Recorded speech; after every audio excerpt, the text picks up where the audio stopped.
Hey, welcome to 2 Minute Drill with Cristen Jones. What's up, Christian? How you doing? What's going on, big bro? You doing good in Okay. yourself? Oh, I'm doing good, man. I'm gonna revamp that music. I haven't heard it in a while, man. You know, I'm always changing the set, man. You can see I done changed the set. Got us a new logo for the 2 minute drill. Yeah, I like it. I like it. I like it. Oh, thank you. Yeah, to build some frames, right? You always trying to be innovative, man, to make our stuff look real good, man. Hey, you got any special plans for the holiday? No, I'm just gonna enjoy the holiday with family and rest and relax and just enjoy the weekend. You? Okay, no, nothing special. Just gonna relax, enjoy myself. Man, you know, everybody's been on this. Let me reshape the camera a little bit. Everybody's been on a little high with this victory from the Bears and Mhm. Green Bay. You know, it's a great feeling, you know, because, man, you know, even this week when I run into some coworkers who are Packers fans, man, they immediately started with the excuses. And the funny is, man, you know, it's kind of like the bully that didn't beat you up, and when you finally get your lick back, why are they making up Yeah. excuses when all Mhm. it was is they just beat you up because you know they was bullying you, but now when you fighting back, now they like, oh man, it wasn't a good day for us. Yeah, a loss is a loss. 'Cause they wouldn't have said that if we lost. So, Hmm. a loss is a loss. Like it was a clean game. Full injuries is part of the game. We've been injured the whole season. Did nobody, feel sorry or want to make excuses for us? So, hey, we beat them. That's on them. That's how I look at it. And that's how I see it too. I mean, everybody have injuries. You have injuries in the game that happens all the time. I mean, we had players down. They had players down. I mean, you know, last year, even in the same game, Jordan Love went down in this game. It was the last game of the season, but you know, the thing is, man, it's always next man up. I mean, if you look at, we had Nashawn Wright. He's actually been a backup that's playing all year, and I want to give a shout out to him because I feel he was snubbed for the Pro Bowl selection. I mean, the kid's been balling out as far as turnovers and defending passes this year. Of course, he's gonna get burnt. You know, everybody get burnt here and there. You know, he's forced a couple of turnovers. Even in this game, he forced a pivotal turnover was Josh Jacobs, where he snatched the ball out of his hand when they were in the red zone. Yeah. Um, I just think I don't know if he's had a lot of playing time. So, trial and error happens. The more you get Mhm. out there, the more you're gonna mess up, the more you're gonna make good plays. So, I don't know how long he's been, like, how much playing time. I don't even know how long he's been in the league, to be honest with you. But I mean, from us not having Johnson and then not having Gordon and then Stevenson going down, I mean, Wright stepped up and helped us out this whole season. So. Yeah, I Right. think he should have definitely gotten a Pro Bowl. So that sucked that he did. Yep. And I know nobody plays in the game. I think it's just a 7-on-7 touch football game and a couple of like competition type things where they're throwing the ball, doing some drills, having some fun. But you know, it does mean a lot for players just the honor of the selection, even if they don't participate, and especially a young player like that. I think it's his third year in the league, Christian, but he had not had like really, but maybe 2 games, if that much playing time before he Mm. came to the Bears. But anyway, hey, let's get to the quarterback. You know, we've been talking about, man, it's a whole lot like with Jay. No, I'm about to say Jay Cutler, man, because I think Caleb Williams been he been getting the Jay Cutler treatment so much, you know, from different Yeah, people that it feels like that. And the reason I say that, let me just quantify why I say that. From the moment that the Bears traded for Jay Cutler, there was a group of people who cheered it. Then there was a group of people who right away who were like, he suck, I hate him, and you know, yeah, and it was just like immediately, right? And that's the kind of feel that there was this where, you know, with Caleb Williams, where we heard a lot of Of course, the generational type and all that was going on, but then you also heard he's a bad teammate. He wouldn't fit in this. His style of play wouldn't translate into the NFL. Then you heard the story with the father, maybe not really wanting to go to the Bears, and you also heard that there was a story done. So coming into this season, Caleb had a whole lot on his shoulders. Had to deflect that story about not wanting to come to Chicago and etc. And hey, Kristen, so far, I mean, through 15 games, I mean, what's your assessment so far? I think he's done excellent, to be honest with you. Um, from week to week, you can see growth. You know, from week to week, you can see growth. And this is his first year in the offense. And you can clearly see that there was a difference between being, coach last year and the coaching this year. Like last year, there was an article out saying that, that Shane Waldron didn't even watch film with him. That's not normal. You know what I'm saying? Like Mhm. your OC, normally you do have a meeting with your OC. That's even in college. So that's weird. But for him to be this is first year in this offense and just to be doing what he's doing, I think he's done an amazing job.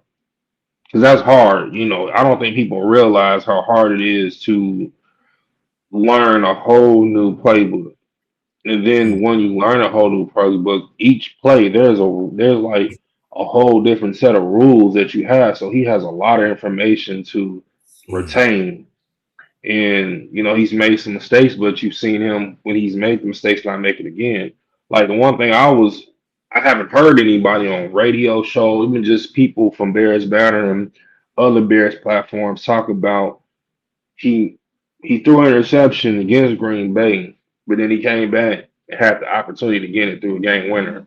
And nobody talks about that. Like that's growth to be able to see him do that, to see him miss a throw, make a mistake, but then come back and not make a mistake and isolate that's something that you want to see your quarterbacks do, and that's what the great ones do. So I'm pleased to what I'm seeing with Caleb.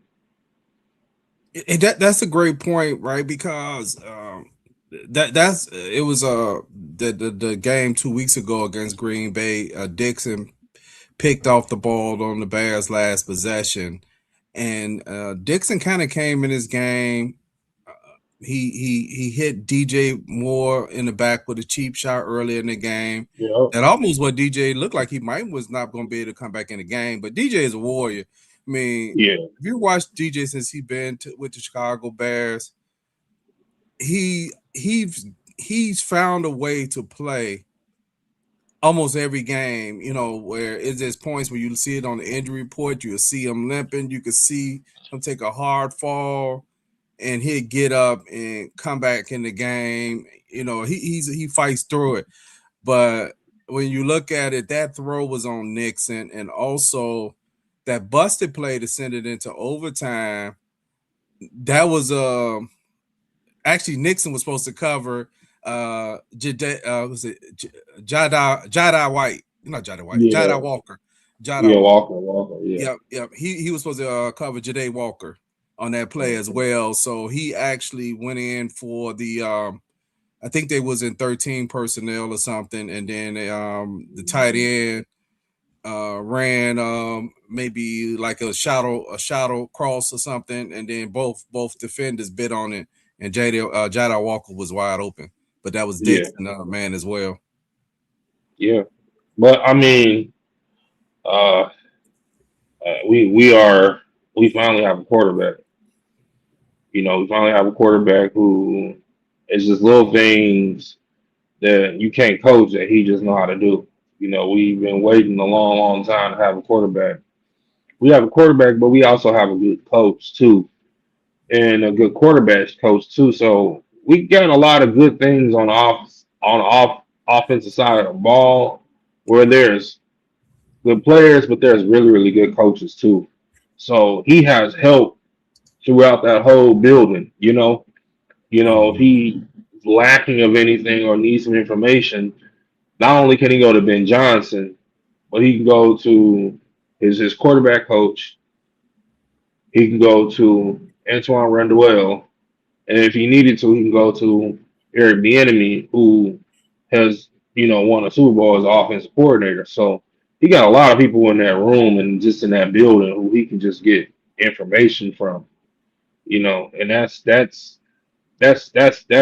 clutch. Like you know, that's clutch. Like Yeah, and that's a great point. I know you wanted to get into, a couple of like pure progression, and that's what the kind of what the Bears are running, and a lot of teams are running that now with the young quarterbacks.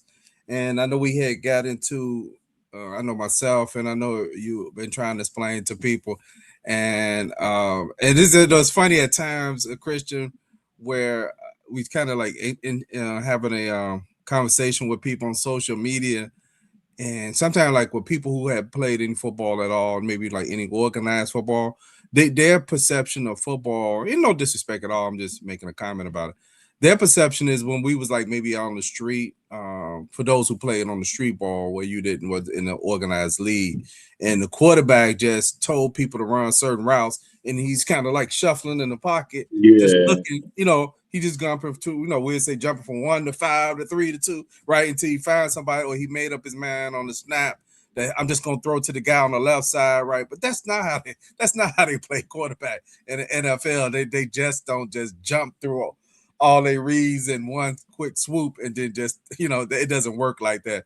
So Christian was gonna break down some of the stuff that quarterbacks do. But one of the things I wanted to do show Christian before we kind of get into some of that, I wanted to show Caleb Williams stats for the season, and I didn't really put the completion numbers on there because it's just kind of irrelevant up and down. I think the completion ratio is about 55%, whatever that means. Hold on, let me take this off the pause. So we have Caleb Williams, um, 24. Forgot to put the yards. 2,400 yards, 23 touchdowns, 6 interceptions. He also has three. So he actually have 3 rushing touchdowns this year, and he also has a receiving touchdown this year. And his quarterback rating is 29.3. What do you think about those stats? the interception is only having 6 interceptions. That to me is what I care about. Mm-hmm. You can't give the ball away. You can't put the ball in harm's way. It also lets you know too. The quarterback throws a lot of interceptions. He don't know what's going on. That Mm-hmm. you heard it here first. Anybody else will tell you the same thing. The quarterback throws a lot of interceptions. He doesn't know what's going on. He's fooled a lot. He doesn't understand the progression against certain defense and the rules of whatever concept that they call and the progressions that go with that. So don't the fact that how many games we play? 15 16, games. 17, Oh, we played 15, 17 total. We 17. Yeah, 17 games. We play 17 games and we play what, 15? Yeah, we had game 15. Yeah, Yeah. 15. Yeah, 15. Out of 15 games, 6 interceptions in the second year in the NFL, that's amazing. That's Mm-hmm. amazing. That is amazing. So I don't really the other stats I kind of give him grace with because again this is his second year and he changed coaches. You give Mm-hmm. him another. Let's wait until next year to really get into those other stats. Those other stats. Okay. Yeah, completion percentages because I mean he's still learning. I mean we as you saying this Packer game, this Packers game, and then the last week's game against the Browns. This is what I've been waiting on the whole to see. Remember last time I was on Bears Banner with you guys and James when I said after week 10, I believe we're gonna see a different offense, and we have. The Browns game, that was a clean game. He played really, really well. This game against the Packers, I'm gonna be honest with you, he played really, really well. You can't fault him because he wasn't on the field. The Packers blew us off with like time possession. They had the ball half the whole game. So for him to have the ball in such minimum time and to be able to do what he did is amazing. I mean, he threw for over 200 some yards, right? Yeah. Yes, he threw. Yeah, I'll threw for pull it up. over two and 2 touchdowns. Come Mhm. on. Yeah, So Christian. I thought it was a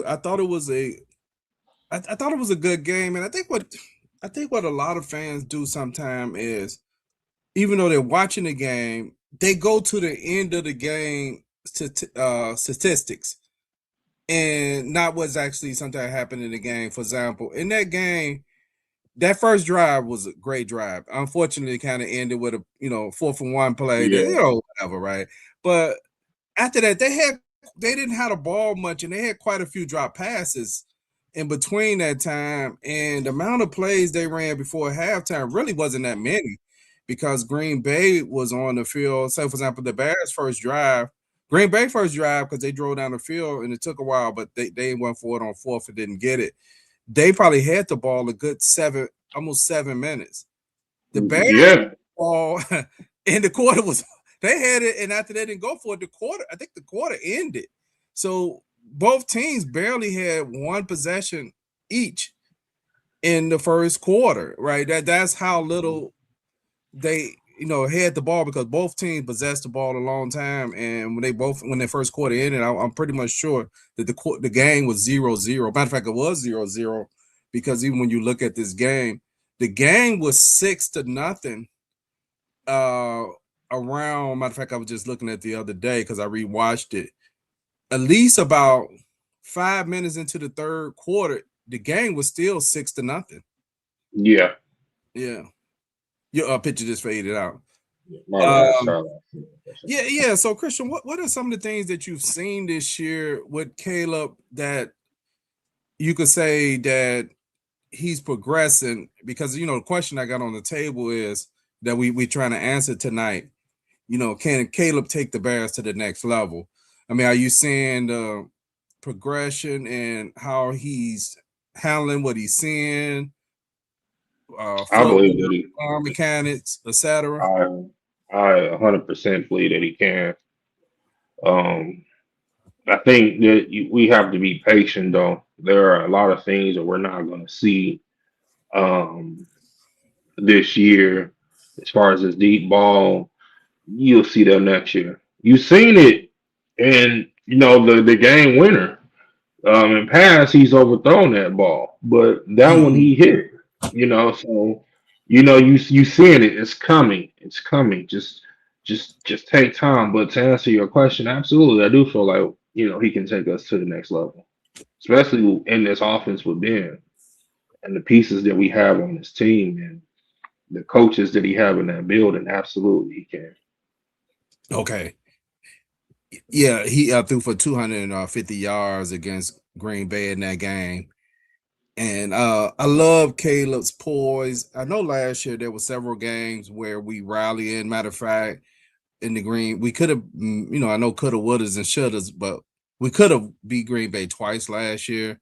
I want to say the first meeting they blocked the field goal at the end of the game. I think we would have took the lead if that field goal wasn't blocked. And I think the following week we went into I may have them flipped around, but we played the Vikings, and I believe that game was to tie the game, the field goal, and we had gotten in position, and then because we had two back to back block field goals, and of course we had the Hail Mary, we had the Thanksgiving game, and there was one other game.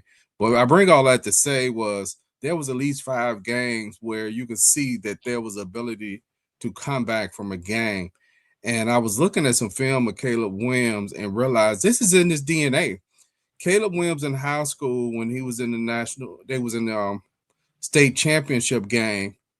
Their team, right at the last minute, looked like he had scored the go ahead through a go ahead touchdown, and they was kicking it off with the team with not much time left on the clock. They probably wouldn't get too many plays after the kickoff. The team returned the kickoff all the way. I think he played for what was the school? I'll think of the school, high school he played for.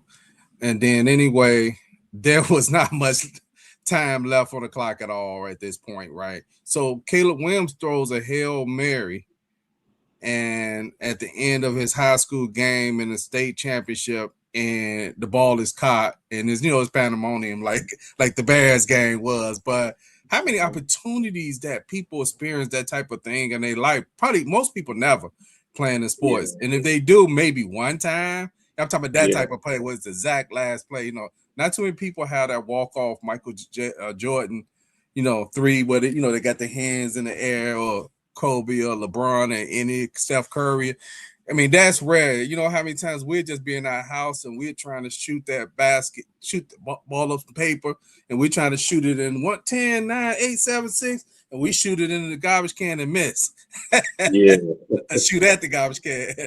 But what do you think yeah, about that? Do you think he got like a clutch gene, or what's going on for him to be able to?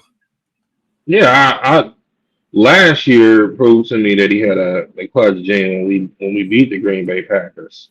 So I don't his how his demeanor for me let me know a long time ago that he's cool in pressure situations. It's just a thing that you can just tell. He's not fidgety.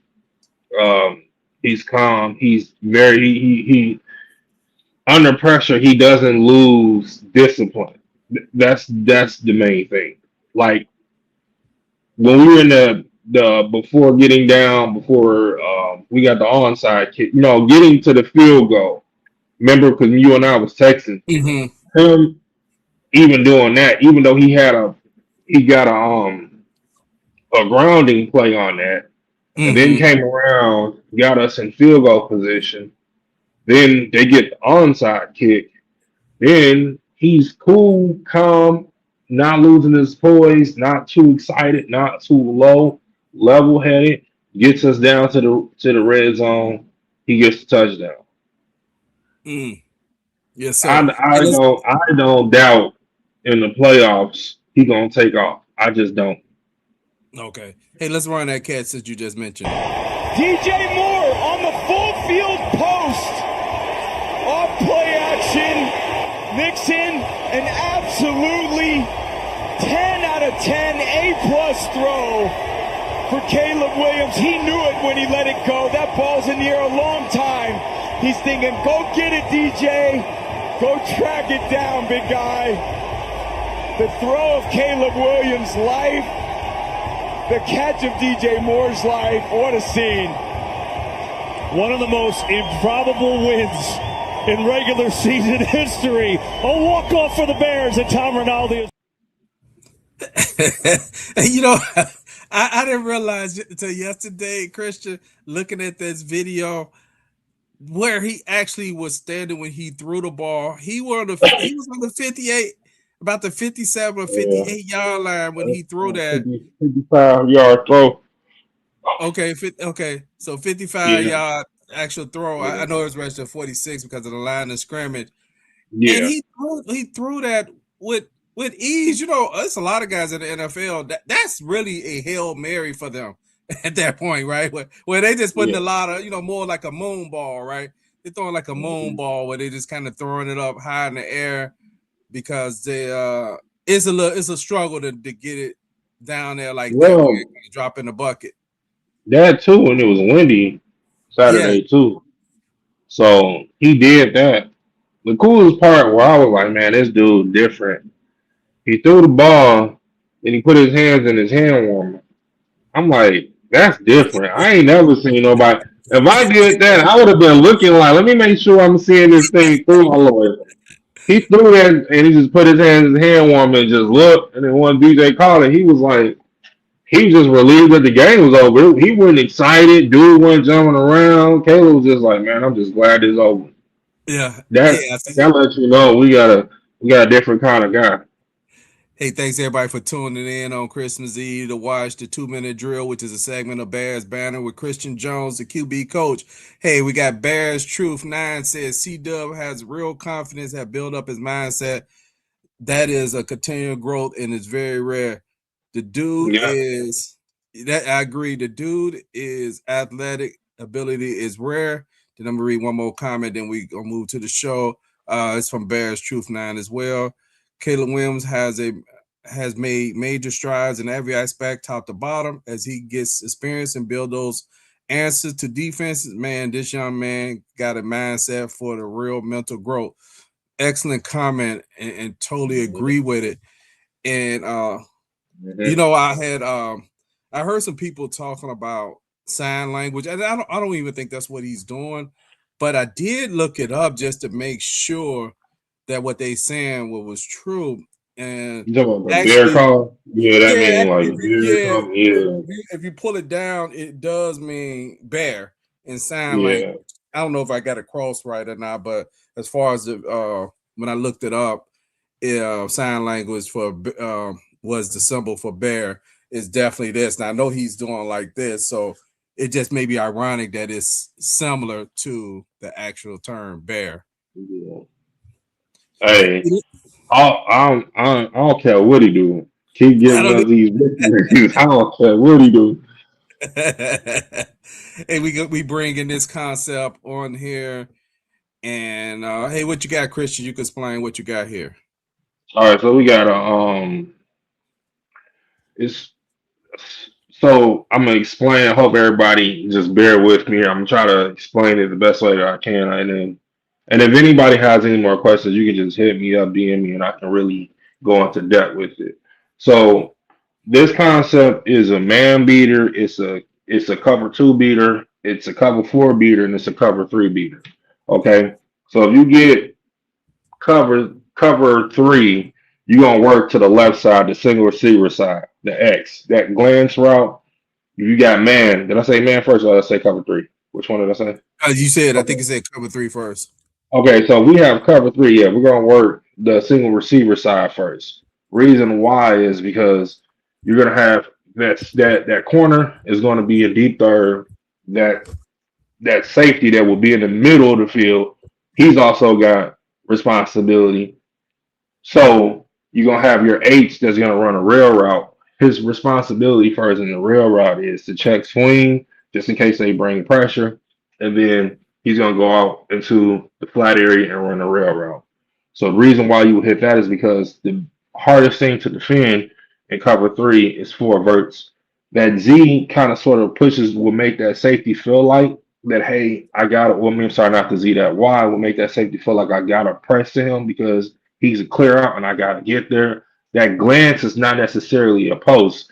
It's not even a bang eight. It's just like a skinny, like, so you're not really feeding into the safety. You're going to hit that within about 12 to 15 yards. So that's Mm-hmm. your one. And then your corner, if it's cover three, he will be responsible. He will come off that X wide receiver and he will go into the H that's running a whirl route, which will be in his field of where he's responsible for. Now Okay. that's if you had cover three. If you had cover two, then you will work the double side with the Z and the Y. The Y you do not throw at all. It's a clear out. The Mm-hmm. safety is going to be responsible for number two.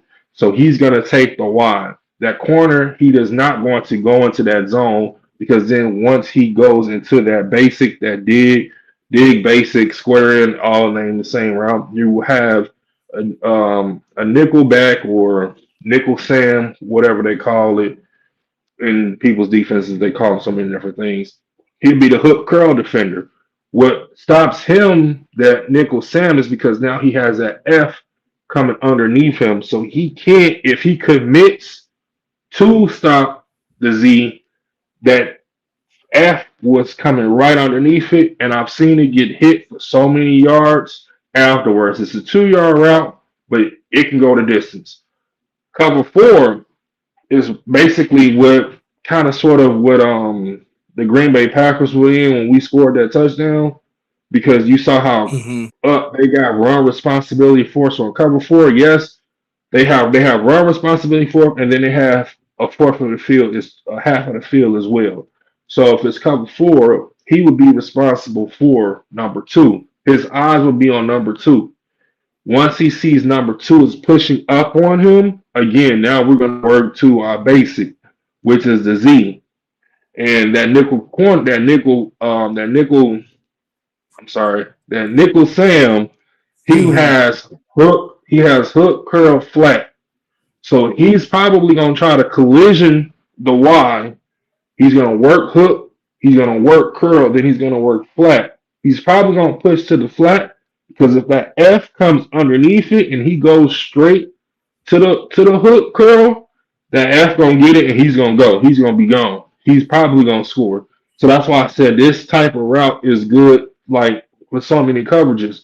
So if you get you in your drop back, you got drop back like drop back. There's no rhythm throw on it. So it'll be only rhythm if it was man. If it was man, then you're gonna work the left side. So if it's man, your rhythm would be to the glance route, and you would take your three, your drop back 1, 2, 3 on rhythm, and you're gonna throw it to the glance. If it is cover two and you're working that zone to your left side to the double side, then you're gonna take your three and your two hitches. Your one hitch is gonna go to the Z. Your second hitch is gonna go to the F. That's just the basic fundamentals of Okay. routes. And when people talk about, oh, he should have did this, he should have did that, it's like actual progressions. There's so many things that goes in the head. So when Kirk Cousins was talking about, this is what he was talking about. Like, if I know that I got zone, I'm not going to even worry about my single receiver side because I already kind of know that I can cancel that out. So that's that progression to the single receiver side. I'm not worried about that. But Right. if I know that I have man, I'm not going to worry about the double side because that double side will not be good against man. There's nothing on the right side that's going to be good against man. If it's cover three, then I know I'm going to work the left side, the single receiver side. Yep. Yep. Hey, thanks, Christian. And for those who don't know what Christian is referring to when he said what Kirk Cousins was talking about, Kirk Cousins and the Atlanta Falcons quarterback, in his post game interview the other day, one of the reporters asked him about uh, young guys. I think it was something to the effect of young guys being able to read defenses, and he started talking about really that he was just saying, hey, they really don't know. They're not really being taught.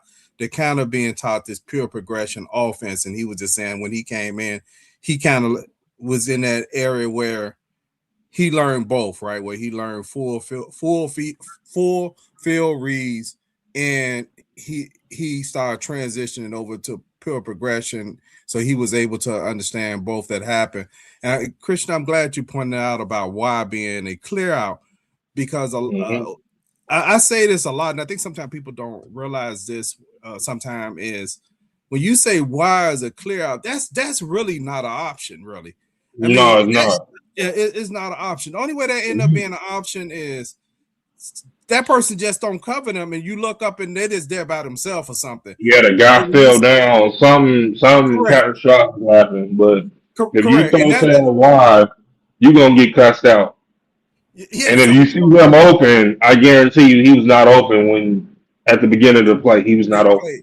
Correct. And I think this is what sometimes when people are looking at videos of games, sometimes they look back at it and they're just screenshot and say, hey, why was wide open? Why was actually just a clear out in this Hmm. and what's important also for this wide receiver with being a clear out, I'm gonna use George Pickens as an example. Uh when he was with Pittsburgh, I saw a play last year. He wasn't a Y, he was the Z, but he was supposed to be a clear out for the safety, and he kind of just you know didn't run the route with any like conviction. I guess maybe he was mad because the play wasn't covered for him, but because he ran like he was disinterested in not running, he actually did not clear it out, and the Hmm. safety actually was able to realize who the ball was intended for, and he jumped right there at that route. But if George Pickens had actually ran the clear out route, the safety, it was designed for the safety to bite on that route so it could go. I think it was to Perriman that he was supposed to be. So it was actually flipped. So I think on this play, he was the Z, and he was supposed to just run. He was supposed to run like he's supposed to like do like a little quick out, but the save they were in I think I can't remember what defense they is, but the way it was designed, the safety would have came. As a matter of fact, it was a 10-yard post corner. Okay. And the safety would have came down because he ran. If he had hit it hard enough, he would have been 10 yards deep, and the corner would have released him to the safety. But because he lollygagged, the corner was able to just play in between both of them, and then the safety just stayed back because he didn't have to cover it. So a lot of times when we see stuff like that, we just as novice watchers of football, we'll just see somebody flash on the screen, and we don't realize that this quarterback is working through progressions of their reading, and it's the way they read that. And just if they're reading from left to right, if they just say the halfback out of the backfield running his wheel route, if he comes up and he has to chip and help with the defensive end, he's really not going to be a option until No, later into that, because no he stopped later the into chip. that. Yeah. Yeah, and if you're reading it from right to left, about time he might flash open. The quarterback probably not having even looked over there. I mean, Yeah, he's and then on the ground. Yeah. it also depends off of the front you get to, because all that dictated. If team bring pressure, they bring a blitz. That changes the whole complexity of everything. How that play initially was designed. It now goes from this was plan A on how this play is going to go. It can go from A all the way to C, and now you switching everything around because you're trying to just get a positive when something could turn into a negative because you're getting so much pressure. Okay. Yeah. Hey, Christian, can you talk about some of the difficulties in getting to I'm gonna say getting to your fourth read or your fifth read. It's Go ahead. hard. It's just in this play. This play is if you can you go to the second one? Let's go to the You second bring one. it back up. The second one. Yeah, Okay. yeah, go to the second one because the second one is Is it? literally it's a nah the other one. Hold on. The other Maybe I'm one. sorry. I might have loaded. Hold on. Hopefully, I didn't load the same play twice. Let me see. They got different names, so let me see. Let me see. Which one is on the screen? Let me go back. Let me start over. My mouse is acting up. There we go. Okay. So we got, I think it was this one. Is that the same play? Yeah, that's the same one.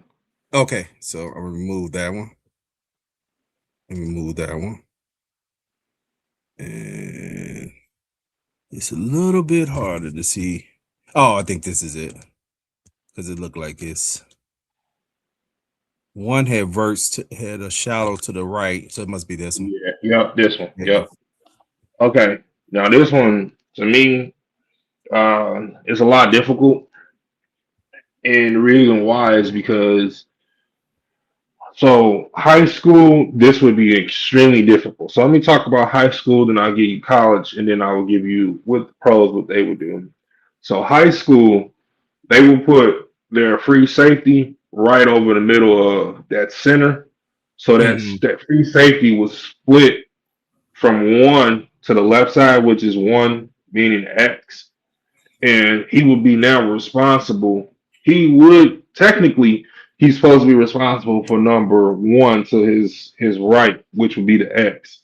But how they playing it is how he would position himself is he would be responsible for number two, which is that Y. And Okay. then the strong safety now can be responsible for the F. So you see, I'm saying how that could mess up a high school quarterback because now he sees that, and we're supposed to work the progression is now. Remember that Y is a clear out. So let's Mhm. say we get in zone, we get in cover two. The free safety is in the middle of the center. The strong safety is on the hash covering number. He's either gonna split number two. Well, the nickel Sam will probably be splitting between the Y and the F, and you'll probably have the strong safety over top of the F, and they'll probably be like 10 yards. So we're gonna work this concept, and I know I got the clear out. Okay, boom.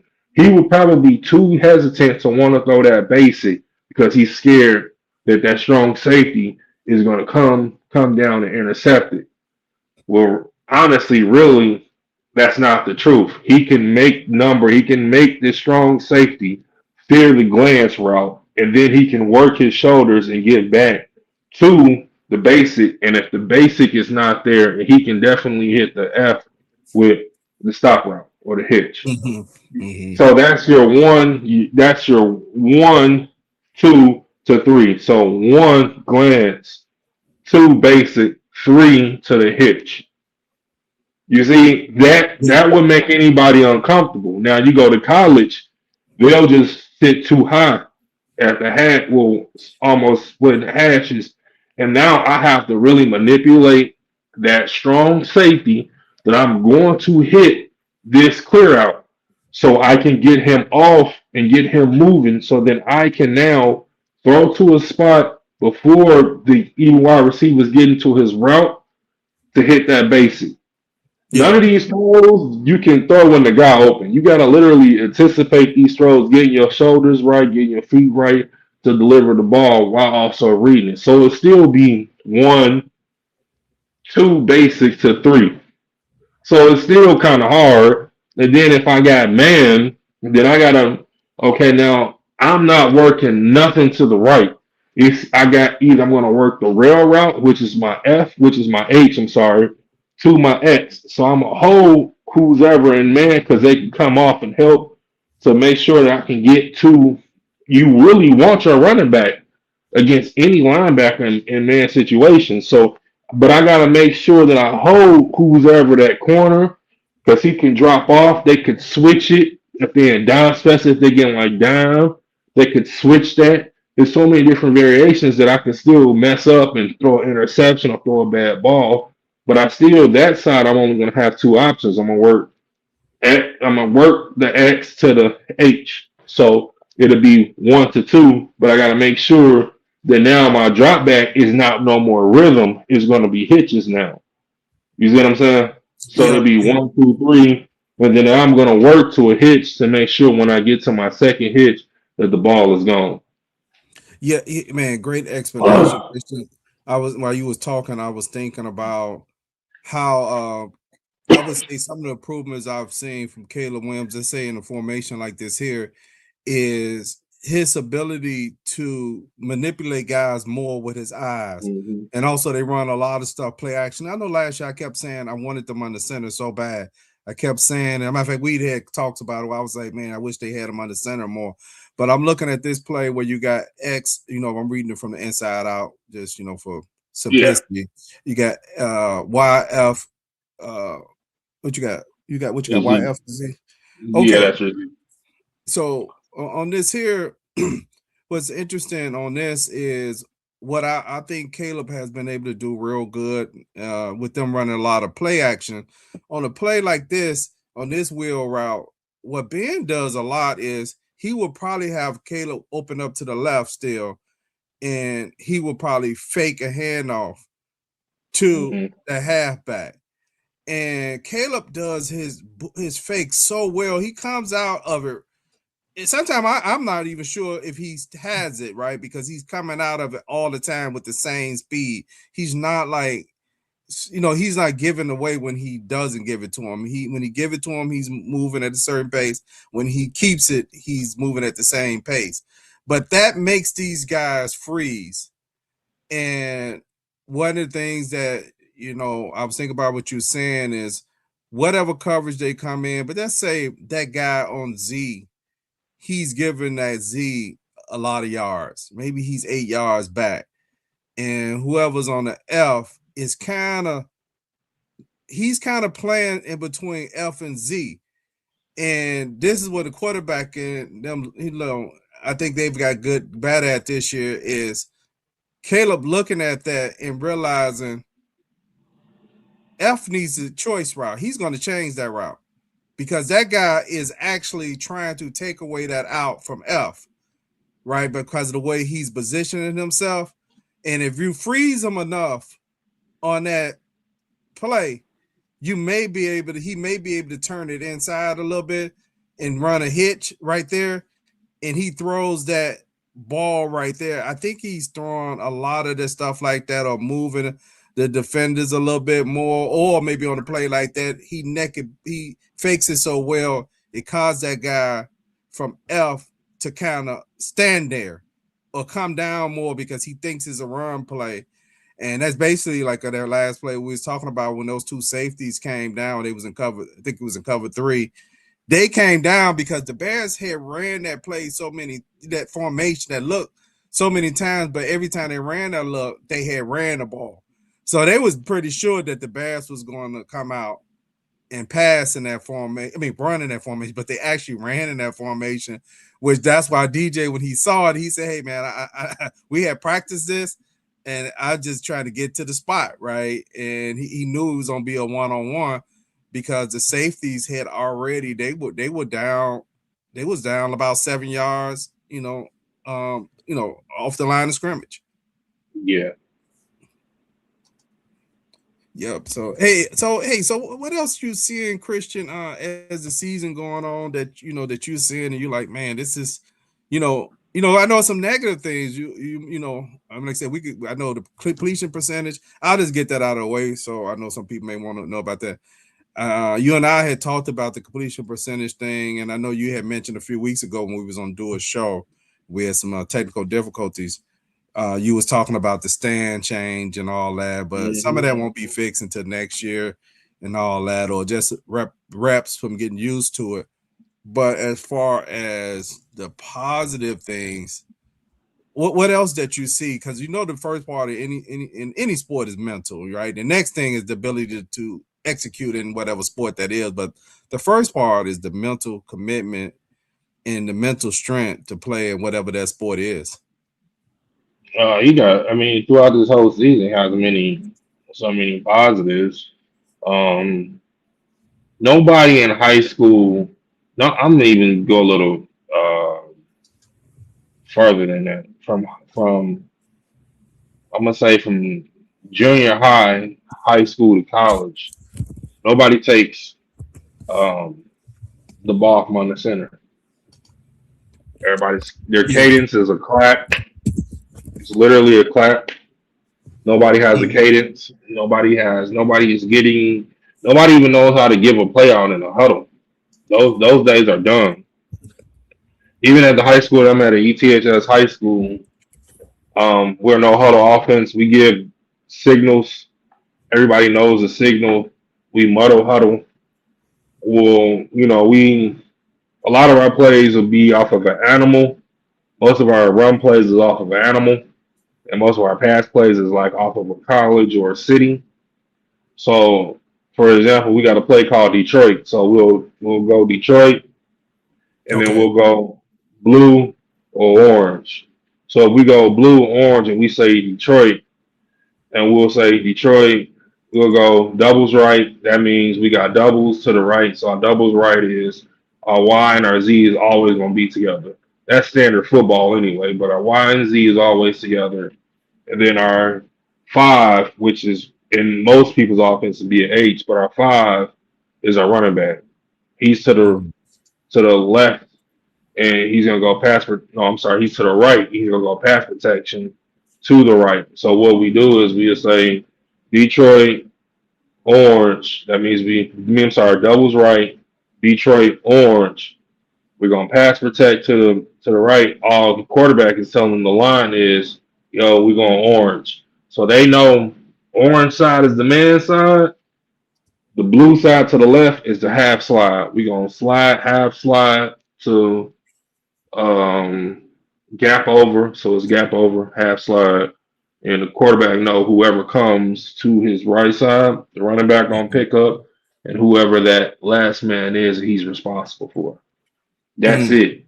Okay. So Caleb went from doing stuff like that from high school to college, and then now he getting in the huddle and he getting whole paragraphs and stuff like that. Yeah. That's tough. That's tough. And then now you're saying, yo, wow, doing that, you got to go under center. That's not easy to do, guys and ladies and gentlemen at home watching. Stuff like Hey, that takes time. hey, make sure you hit the subscribe button. You put that on the bottom. We with Cristen Jones today on the 2-minute drill.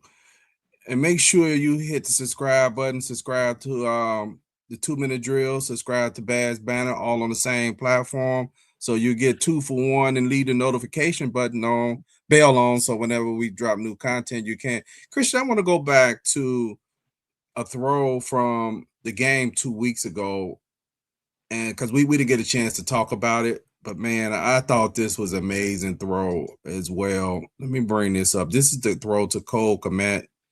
Let me see if I can make the screen bigger. Okay, turn the mute off. Williams on the fake. Looking deep, not there. In trouble. Runs away again. And now rifles one deep. And it's caught. A dart to Cole Kmet on the run. And a beauty. He's in the pocket. Then he escapes. Looks downfield. And fires an absolute perfect throw to Kmet on McDuffie. But he's got Williams coming off the left side of the screen. Watch this. He's got his arms on him. And then he accelerates. Enough presence to keep his play fake. Williams. Oh, this is incredible too. Oh my God. I don't even know how this ball got through there. Like the idea of getting Caleb outside of the pocket. He's been so dangerous all day.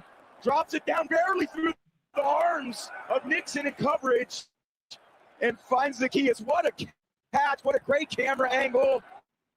Sidearm delivery. You know, and I know this was from the game 2 weeks ago, but these were two amazing throws. I saw Chase Daniels, former backup quarterback for the Bears, and probably about 10 to 12, maybe 14 years in the league, and he was at the Bears for about a season or two.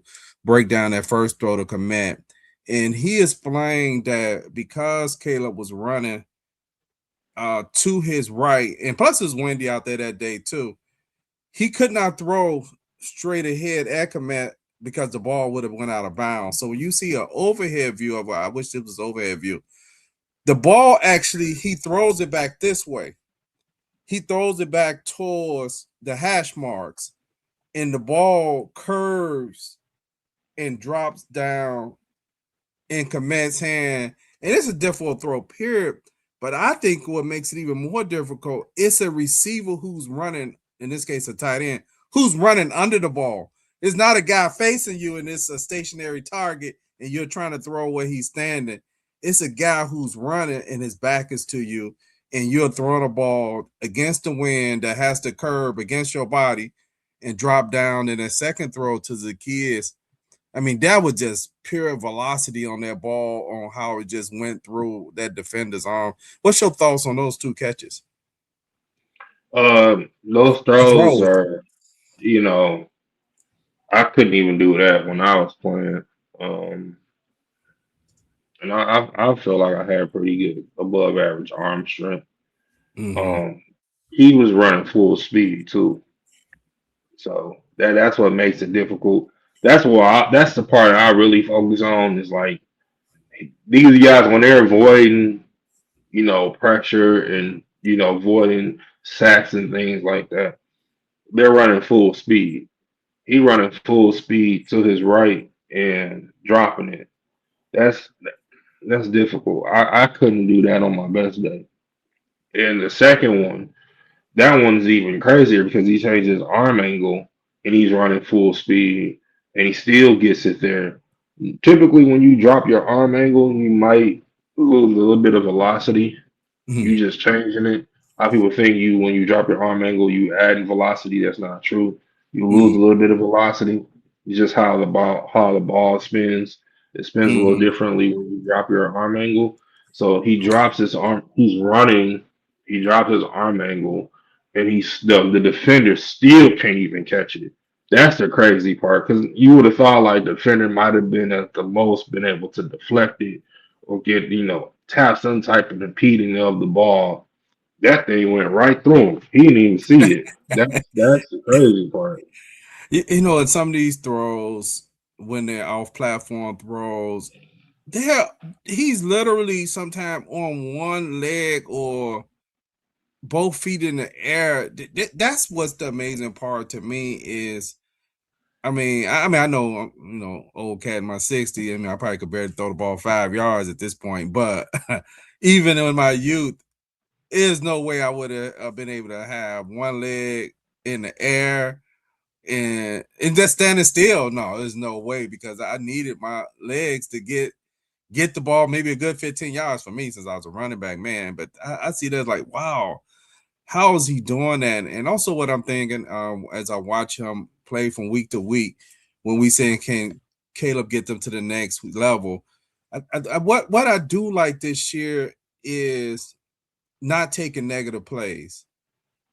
Caleb, they put an emphasis on not taking negative plays, and it allows them to at least live and fight for another down without having to go. Last year, quite a few times, they did have maybe, they complicated things as well, right? Because they could have had a flag on first where they lost 5 yards, and they could have got a sack on second or something, and now they're going into 3rd and 18, 3rd and 20. Those are very difficult situations to convert. But going back to the Green Bay game, I thought, a matter of fact, you go back 4 or 5 games where I'm starting to see Caleb is kind of look more relaxed in the pocket. Even if that play might have resulted in an incompletion, but what I'm not seeing is I'm not seeing some of the uncatchable balls that I might have saw the first 2 to 3 games. You lost your pitcher, Christian. I'm not seeing as much the uncatchable balls as we were seeing early. So that we could keep progressing through that. Okay, somehow Christian dropped off the program, probably run into some technical difficulties. But I think Caleb Williams can take the Bears to the next level. I think he's getting better and better each game. He's definitely protecting the ball well, which that's one of the first things you want your quarterback to do. So even if you're struggling with accuracy here and there, if the inaccuracies are not leading to turnovers, that becomes important, because if they're leading to turnovers, then inaccuracy actually becomes a major issue. But Caleb does a real good job of protecting the ball, which is key, because a lot of young quarterbacks turn it over. I shouldn't even just say young quarterbacks, because this year we're looking at Geno. I've stopped counting at some point.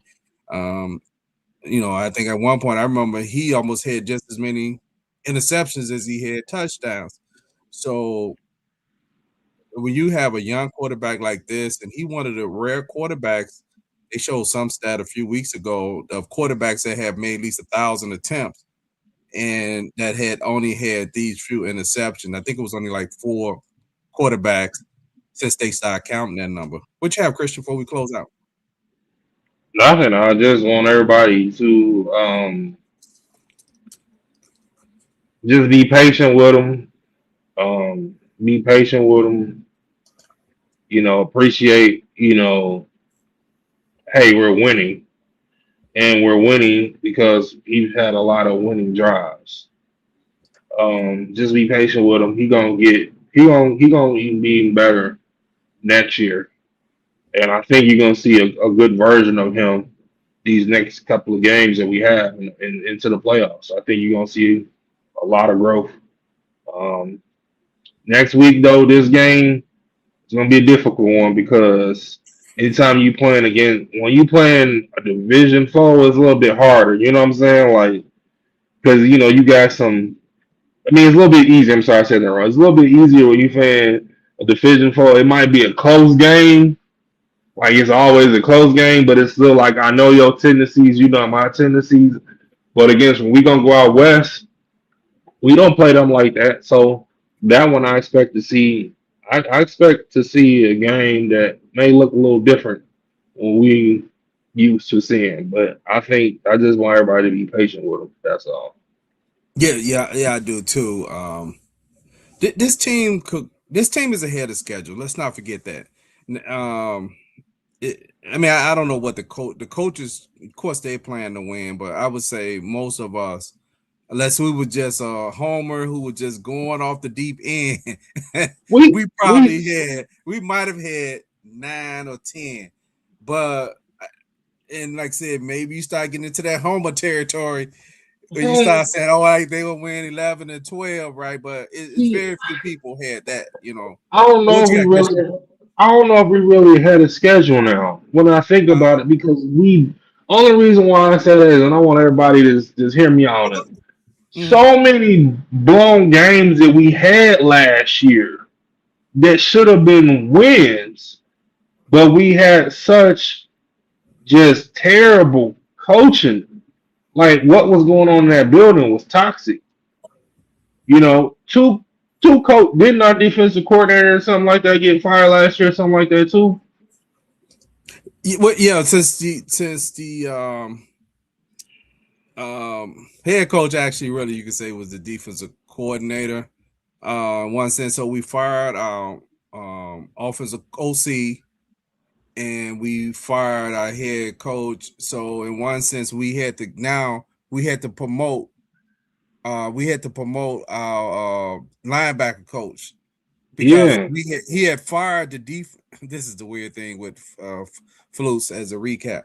Flus fired the defensive coordinator in 2023, right at the beginning of the season. It was some kind of HR issue. He never right. replaced that person. He just he took over the defense, so he was actually probably a staff member short. So coming into 24, he still never replaced that particular person. He just Hmm. he called plays and he called plays for defense and ran the team. So when he got fired, they had to actually promote the guy. Now you had a new player. But I agree on those games. The Yeah, reason we I said blown. I think last year we would about have five been games. like, yeah, 5 games. Yeah. So realistically, I think we where we should have been last year. It's Yeah, just yeah. we got Now, a better coaching staff. So I don't know if we had a schedule.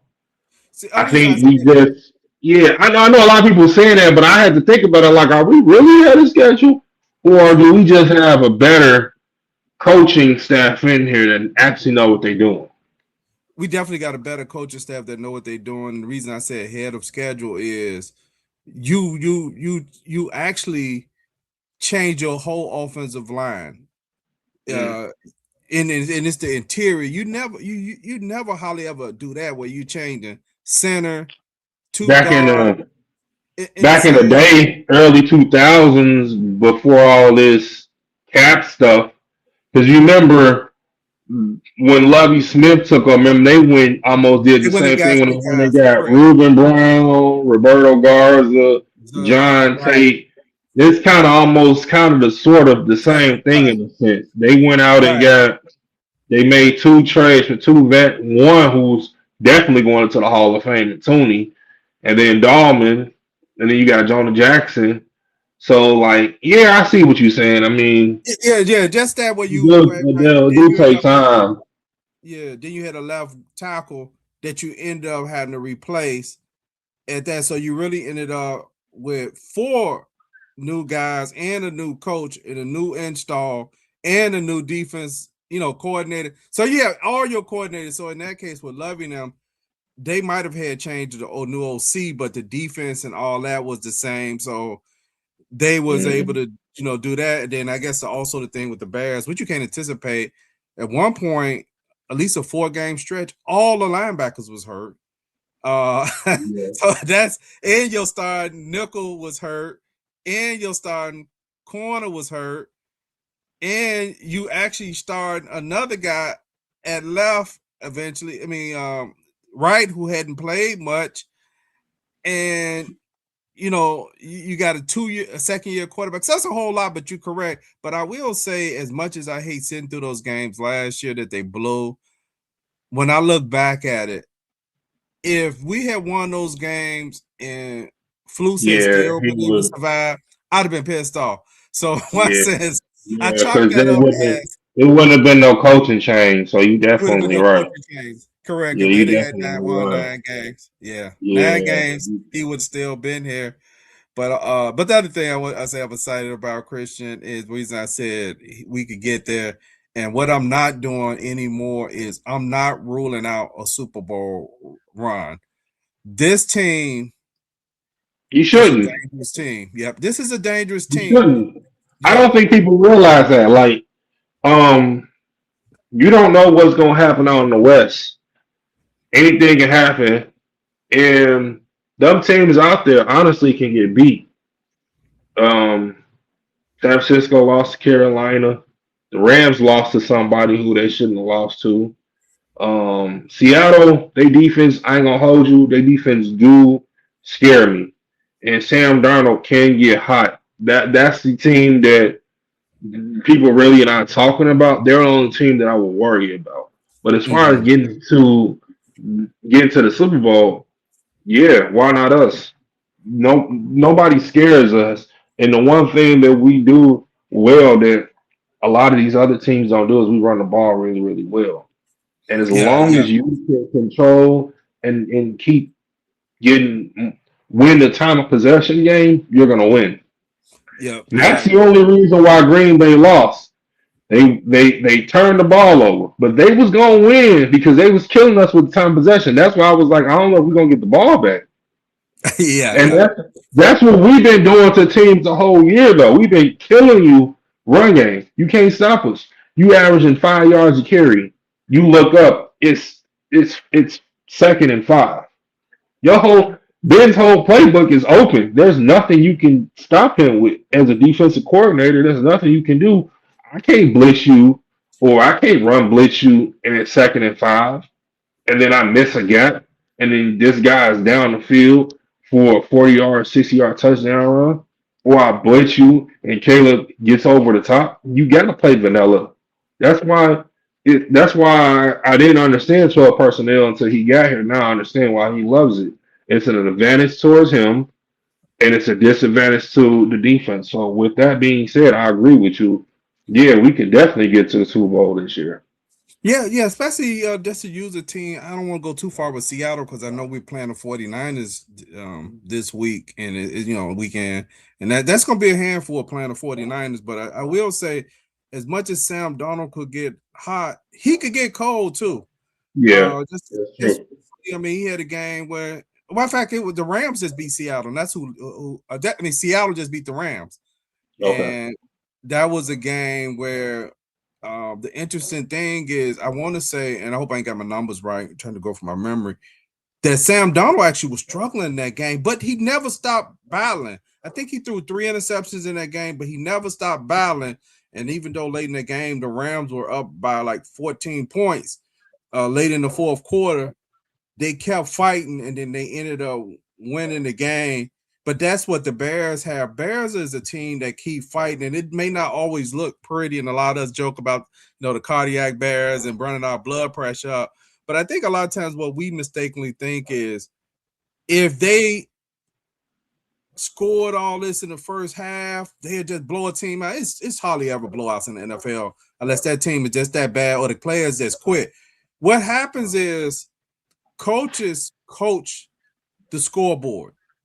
Hmm. You change what's happening in the game. So if like both teams with Green Bay and the Bear, when both teams went down there, when Green Bay didn't go for it and got 0, that left it where the Bears felt more comfortable for going for it on Hmm. their first drive and Yeah. going for it because why? The scoreboard is 0.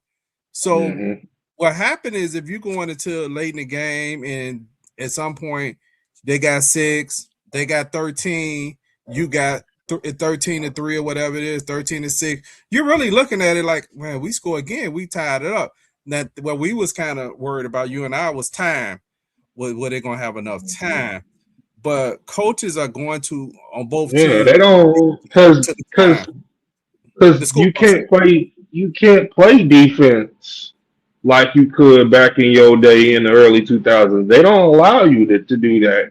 So Correct. you don't have a lot of opportunities offensively wise. As long as you don't turn the ball over, you in the game. Yeah. You in the game. You can be down 21-7. That don't mean the game is over with. All you got to do is just make sure at halftime that you don't turn the ball over, and when you get in the red zone, you handle business. That's Yeah. it. That is it. And I keep saying a team like the Chicago Bears, the Bears have had 6 comeback wins this year. And when you start doing that, so that means almost half of their games, they've came back from a deficit late in the game and won. Yeah, That bothers the other teams. The other teams start feeling that, right? Like, oh man, here they come yeah, again. man, you know what? They're not going to do this on us. All that actually is pressure.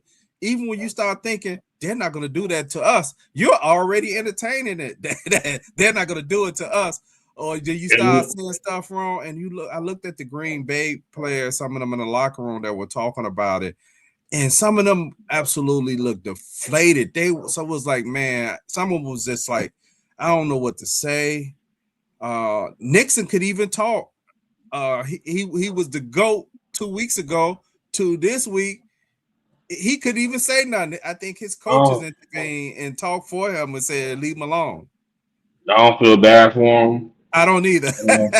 And I'm glad they feel that way because now they know like what's going on in Chicago is a problem. Because if nothing against Love, but I don't think he will ever be a top 10 quarterback. I think he will always stay top 15 around that way. Caleb, honestly, he's gonna be probably number one. Because think about it. I mean, I know he's still young, but after Mahomes and Allen, there is no number three. There's no clear cut number three. Justin Herbert is not that, and there's nobody else. So, yeah, I would be scared if I was them too, because once this dude really gets and figures this out, and he matches this offense like Mahomes and like Rodgers used to do, there's gonna be a problem. Then then you're gonna have an issue because now him and Ben are like in sync. So whatever call he gets, he can finish the play call. He can say two words and he'll know what the play call is, and he already know what Ben's going with it. So yeah, I would be scared if I was Green Bay too.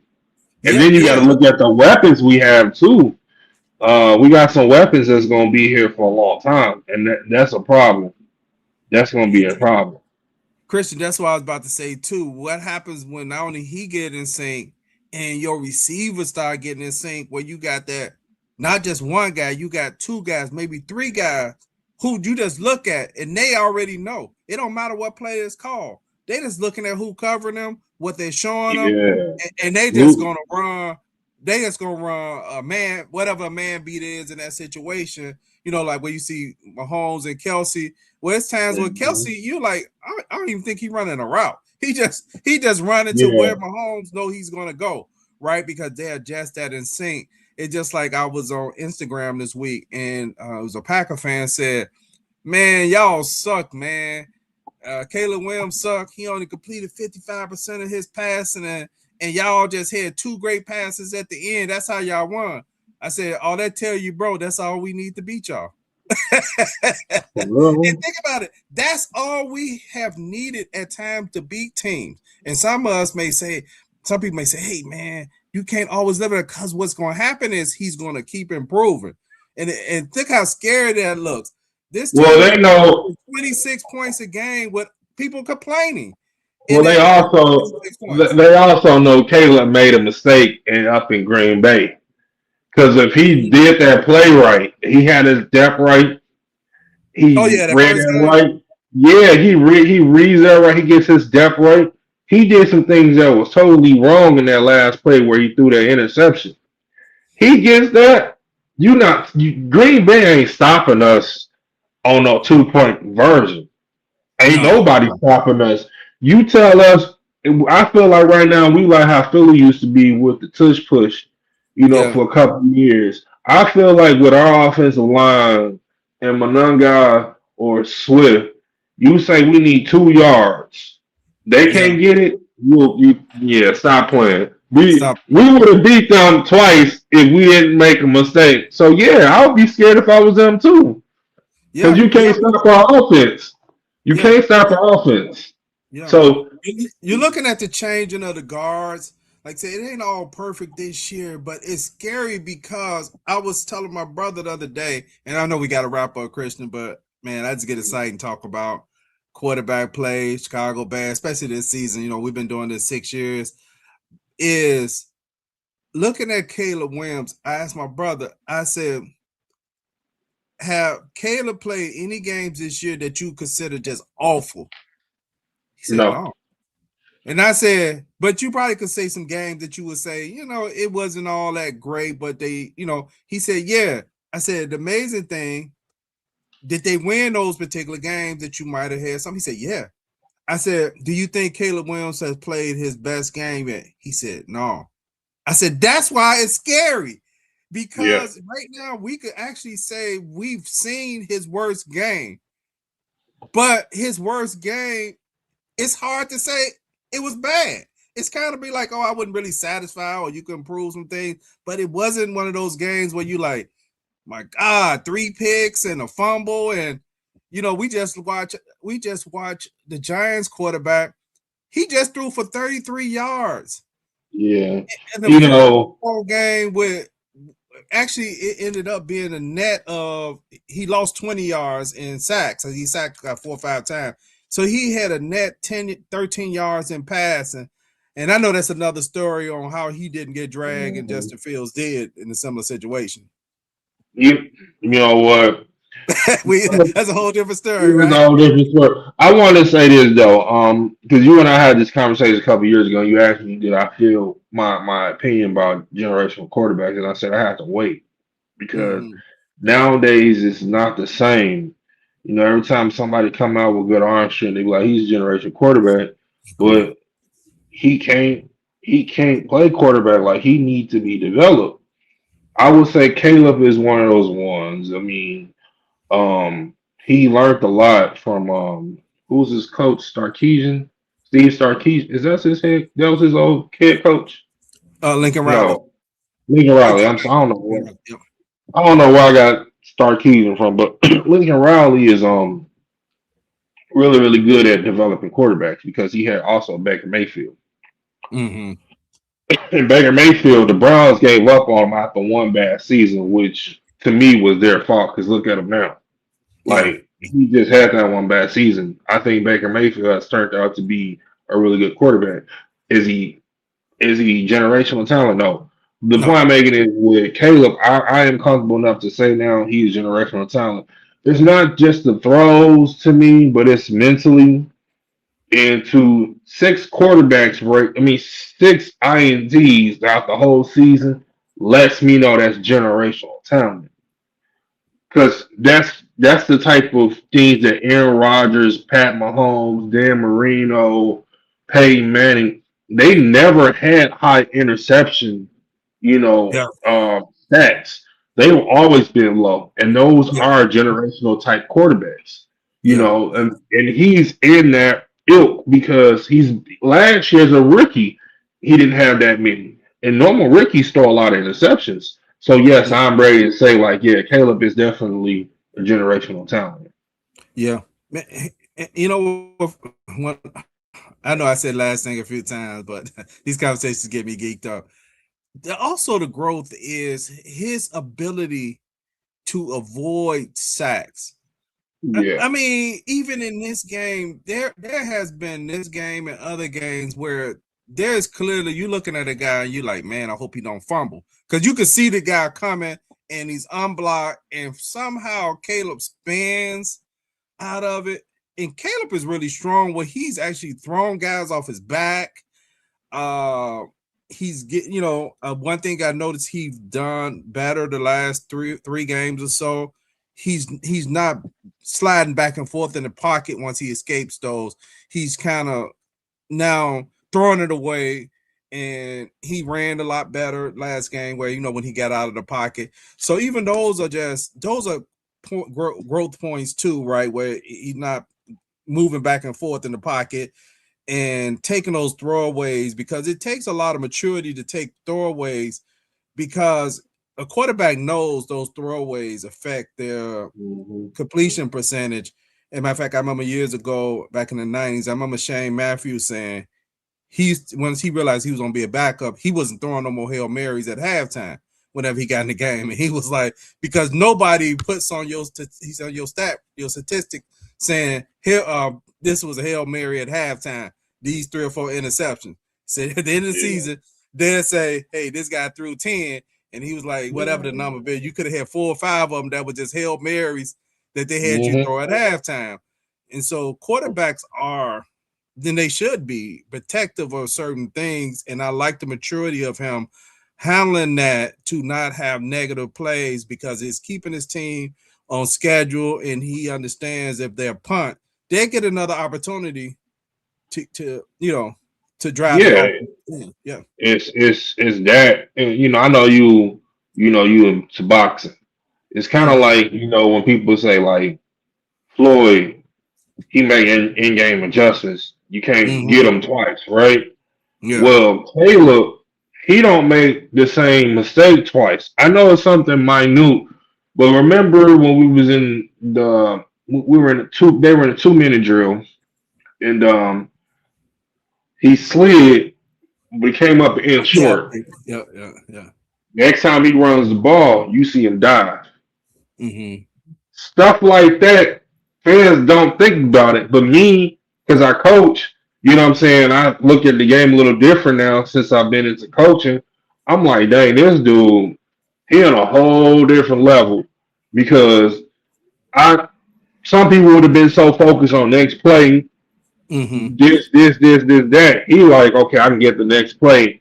Hey, next time I know there's some crucial moments, I'll make sure I extend the ball, protect the ball, of course, but extend the ball, get that extra yards because time is the essence. Stuff like that lets me know that it's just this dude is really, really different. Like he really like that for real.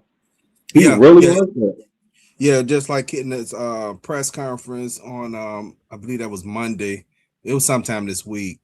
And he was talking about I think it was yesterday. I'm sorry to take it back. He was talking about some of the criticism he received, and it motivates him. And I remember about 2 weeks ago, he was on a podcast, and the host had him read like some of the negative comments that people say about him. And he read this one comment where it says, Caleb, when he read, he said, Caleb Williams, he sucks, he's just ass. And he started laughing. He said, man, I'm ass. He's like, wow, right? But I know he's internalizing that. So fast forward to yesterday, he's saying, people saying, I wasn't going to work out in Chicago. I was the wrong person to draft, etc. I'm not tall enough. I'm too short. I'm not generational. I'm not this. And all great players use things to motivate themselves to become great. Tom Brady I'm not using Tom as an example, not that I'm comparing to Tom, I'm using Tom Brady. He had a lot of balls to tell Robert Kraft after he got drafted, 6th-round pick, you're not going to regret drafting me. That's a lot of balls to tell him that. You know what Robert Kraft probably was thinking? Hey, good luck, son. We got Drew Brees. Drew Brees. Right. You probably pick up some balls. Yeah, you pick up Drew Bledsoe. Drew Bledsoe. Yeah, Drew Bledsoe. You probably pick up some balls and throw it to him, That's probably what he's thinking, right? Like, but I like having that. What he found out later that man was motivating himself so he could go say, hey, Mr. Kraft, you remember when I told you that? Right? And that's what great players do. They find things, man.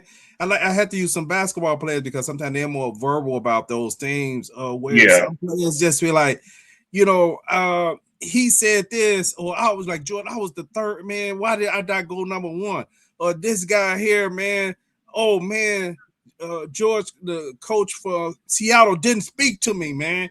I'm mad, man. Right? Like he really didn't care if that guy speak to him. He just needed something to just to give him an edge in that game. Yeah. So I'm sure he was looking at Nixon going in that game, and he knew Nixon hit that pick. And he like, man, I'm gonna get this guy. I'm gonna get this guy for the game. Yeah, I know. And he didn't even think about it. If you think about it, that was first down on that touchdown play. They could have, you know what I'm saying? He went for, I know they practiced it, but that was first down. They had plenty of opportunities. Matter of fact, they wanted to. They could have just gotten field goal range, kicked the field goal, and the game would have been over because the other team already possessed the ball. But no, he went for that man. So he could show that man, you got lucky 2 weeks ago. I made a mistake. But look, Yeah, I mean, yeah. I feel bad for any team that's gonna play us because you got a head coach that know what he doing, that know how to call plays, that know how to make every play look the same. That's what's Mm-hmm. so difficult about playing us because everything look the same. You don't know what you're getting, and he's a head coach that believes in running the ball. And don't let us get the number 2 seed because if that number 1 seed lose to somebody that's a warm weather team and you got to come here to play us, good luck Woo. because you're Yes, gonna sir. lose. Yes, You're sir. gonna lose. So Yes, sir. it's Hey gonna man, be interesting. let me let you go and get your Christmas Eve. And Yes, everybody out sir. there have a good holiday. Bears Banner will be back this Friday with our Yes, sir. pregame predictions for the Bears and 49ers. So until then,